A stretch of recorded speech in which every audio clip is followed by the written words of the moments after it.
I'm Grace Baez and I'm from New York. I come from Puerto Rican parents, second generation that's been born and raised here. My name is Eduardo Torres, so I come from a Puerto Rican background, both mother and father, both born and raised in the Bronx in New York City, so we're considered to be New Yorkers. And my mother is Nelida Tirado, who is a flamenco dancer. My name is Laura Peralta, or Laura Peralta, depending on how you prefer to say it. I'm from New York, born and raised. My family is mostly from the Dominican Republic. My parents immigrated here before I was born. I'm Adriana Olivares. I am Venezuelan, born and raised.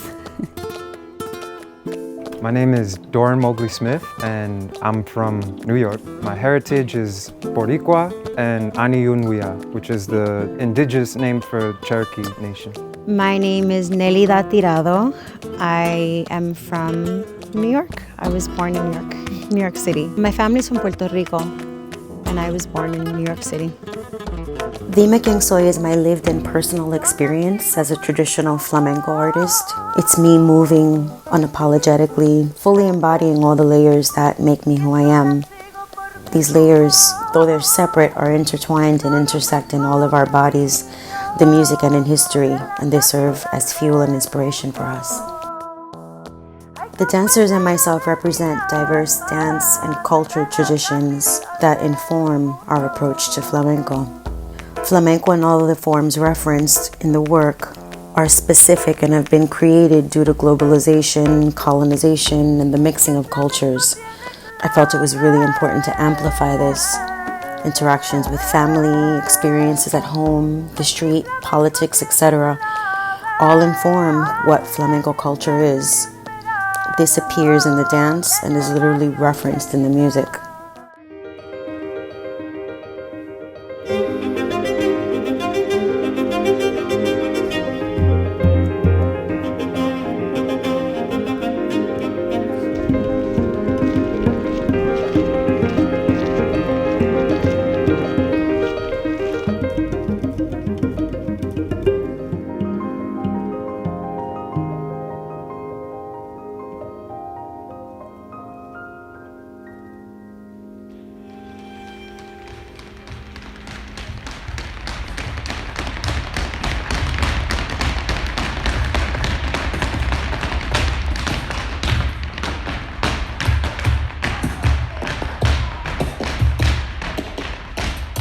I would hope that when people see Dime Quien Soy, firstly, I hope that they feel a sense of love, a sense of community, that they see how connected we all are, how being authentic and bringing your true forth into your art is necessary. I'm grateful for all of the experiences that I had, both in my neighborhood and in my history, my racial history. If it wasn't for those textures, I think that my flamenco would probably be a little bit different.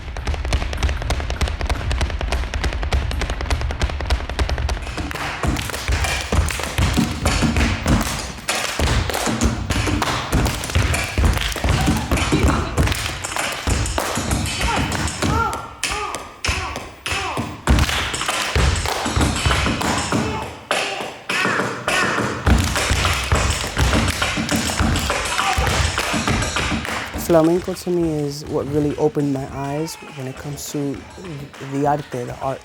I remember just watching my mother and many other shows where they just stand there and they project this huge, powerful energy, and I couldn't explain what that was, but that itself really drew me in to want to learn about dance, period. So flamenco really opened up my eyes as far as wanting to dance.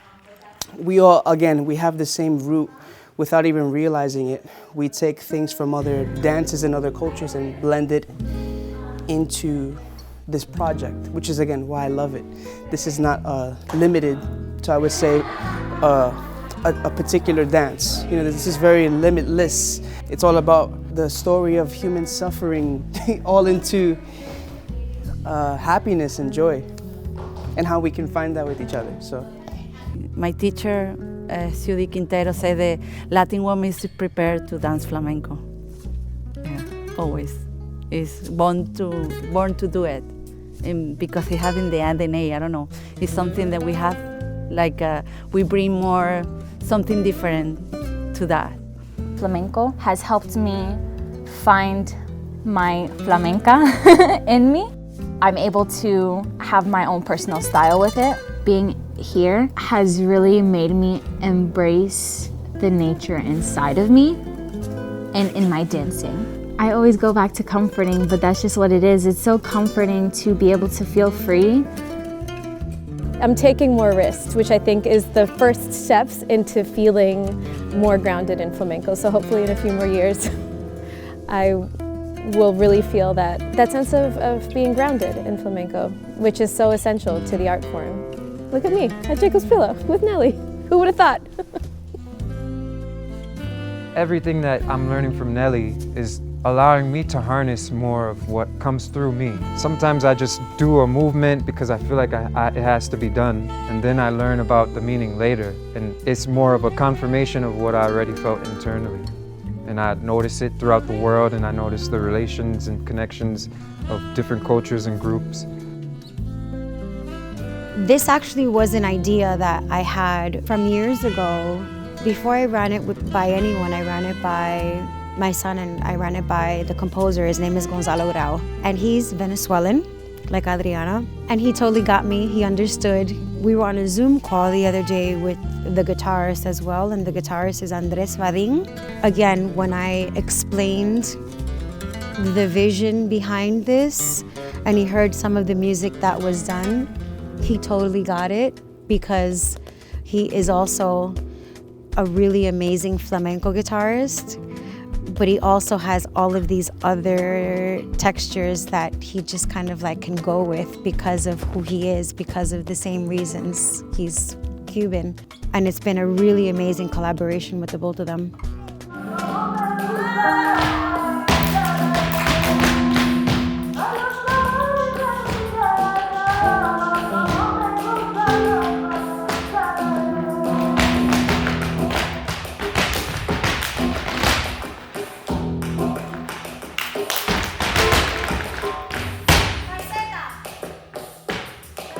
The rhythms that we hear constantly are rhythms that we would probably hear around the way anyway. There's games that are literally incorporated into the show, and that were games that we played on the streets in the city that are all rhythm and all clapping.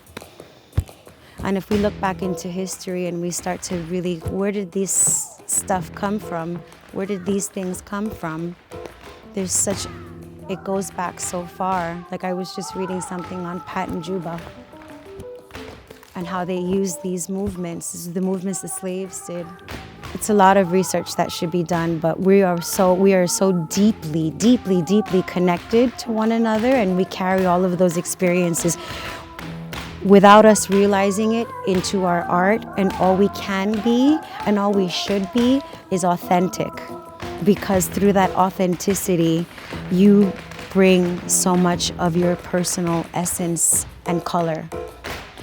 And everyone has that in this group. I'm really excited and honored to have all of them. Why? To uphold and honor with the utmost respect. To give permission to be, to remind, and to liberate us from the limitations and stereotypes placed upon us continually.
We're not going to be able to leave the stage if we do that. Did your shirt rip?